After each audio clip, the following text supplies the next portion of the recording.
බල්ලා excuse me මොකද්ද? ඇයි එකපාරක් ඇහුන්නද කියපුවා? අමතකුණා. බල්ලොන්ටත් වඩා පහත්නේ.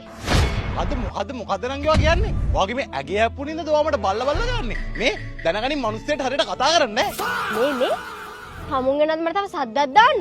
මෙතන මගේ ඇඟේ හැප්පිලා බලාගෙන දෙනක් හත් පැලෙන්නේ දෙක. මොකද්ද? දැන් ඔයා කියන්නේ මේ කොල්ලෝ අපි මේ බල්ලොන්ටත් වඩා පහත් කියලාද? මොනවාද නංගි ඔයාගේ වචන පරිස්සම මොනවාද කතා කරන්නේවා? ඔව් ඇයි දාන්නද? සම්සල් නම අනේ මන්නේ ඇයි දන්නේ නැද්ද? කොල්ලේට කිසිම දෙයක් තනියෙන් කරගන්න බෑ මේ කෙල්ල කනිමාරෙම ඉන්න ඕනේ. සම්සදින් ඒව දන්නේ නැහැනේ.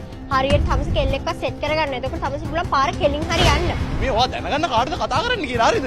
ඇයි තමස මොනවද කියන්නේ? අනේ මේ හලෝ 1900 බර ගණන් වල තමයි මේ පුරුෂාධිපත්‍ය කියලා දැතේ. දැන් මේ හැම මොකද නැහැ. මේ වැඩි කියවන් ආවත් කාන්දා සම්සේ ගෑන් ටික දැම්මලා ගස්සන බලා ගන්නවා නාකියා. බලාගමුකෝ. ඒ තිත්‍රෝ කුඩි කන්නවා. ඉර බඩ ඔක්කොම ගන්නවා. අනේ අත ගන්නකෝ. අනේ අත ගන්නකෝ. අනේ මේ අයියා පොඩ්ඩක් ගන්නකෝ. අනේ අයියේ. අනේ අත ගන්න. අයියේ. අයියාට එන්න කියනවා. කවුද? එයා මගේ බෝයිෆ්‍රෙන්ඩ්. අනේ එන්නකෝ. අද මම මෙතන ඉන්නේ ආයින්දා. අනේ එන්නකෝ. මේක මරනවා මම. අනේ අත ගන්න. බඩ සුවර්දී උගේ මිනිහා කියලා.